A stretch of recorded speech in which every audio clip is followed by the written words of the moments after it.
Aujourd'hui, j'aimerais vous parler de José María Escrivá de Balaguer, un grand personnage de l'histoire religieuse catholique. Le 9 janvier 1902, il naît à Barbastro, dans la province de Huesca, en Espagne. Il est le fils de Dolores et José Escrivá de Balaguer. José Maria aura un frère et 4 sœurs. 3 d'entre elles décéderont en bas âge. Il lui restera Carmen et Santiago. Au sein du clan familial, on leur transmet une profonde éducation chrétienne dans la tradition catholique.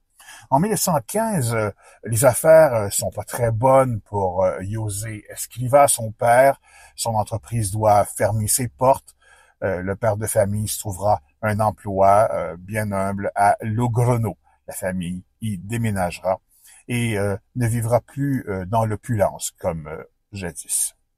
Un jour, après avoir vu des traces de pieds, des pieds nus dans la neige laissés par un religieux, le jeune José Maria a la conviction profonde que Dieu attend quelque chose de particulier de lui, mais il ne sait pas quoi exactement.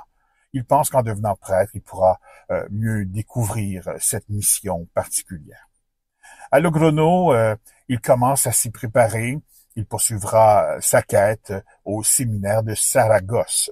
En plus de ses études en philosophie et en théologie, José María Escrivá poursuivra des études en droit civil comme auditeur libre. En 1924, son père décède. Malgré lui, José María devient le chef de la famille.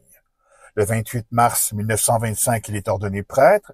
Il est nommé titulaire d'une paroisse rurale près de Saragosse.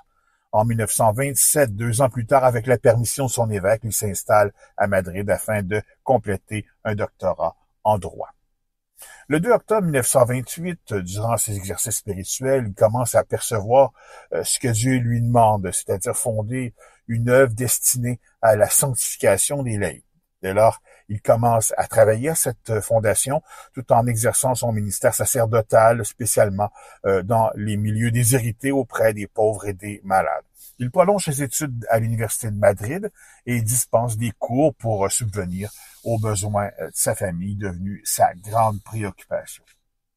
C'est son accompagnateur spirituel qui, à force de l'entendre parler de son appel intérieur et de sa mission particulière, finira par appeler le projet l'Opus Dei, c'est-à-dire l'œuvre de Dieu. Il fondera aussi la Société de la Sainte-Croix pour les prêtres désirant vivre du même esprit. En 1946, José María Escrivá s'établit à Rome, en Italie. Il y obtient un doctorat en théologie à l'Université du Latran. Tour à tour, il sera nommé consulteur de 2 congrégations vaticanes, membre honoraire de l'Académie pontificale de théologie et prélat d'honneur de sa sainteté. À partir du seul roman, il voyage dans les pays d'Europe et en 1970 au Mexique. À chaque fois, il travaille à établir et consolider l'œuvre de Dieu, l'Opus Dei, dans les régions qu'il visite. En 1974 et en 1975, il fait 2 grands voyages en Amérique centrale et du Sud où il tient de grandes réunions catéchétiques. Partout où il passe, on s'abreuve de ses paroles. Les salles sont combles, pleines à craquer. José María Escrivá décède à Rome le 26 juin 1975. Le 17 mai 1992, il est béatifié par le pape Jean-Paul II en présence de près de 300 000 personnes, dont 34 cardinaux et 200 évêques. 10 ans plus tard, le 6 octobre 2002, Jean-Paul II toujours le canonise. À cette occasion, il dira à la foule « On pourrait dire qu'il fut le saint de l'ordinaire. Il était en effet convaincu que pour celui qui vit dans une optique de foi, tout est occasion de rencontre avec Dieu. Tout devient un encouragement à la prière. Vu ainsi, la vie quotidienne révèle une grandeur insoupçonnée. La sainteté se retrouve vraiment à la portée de tous, dira le pape Jean-Paul II. La commémoration liturgique de Saint José María Escrivá est le 26 juin de chaque année.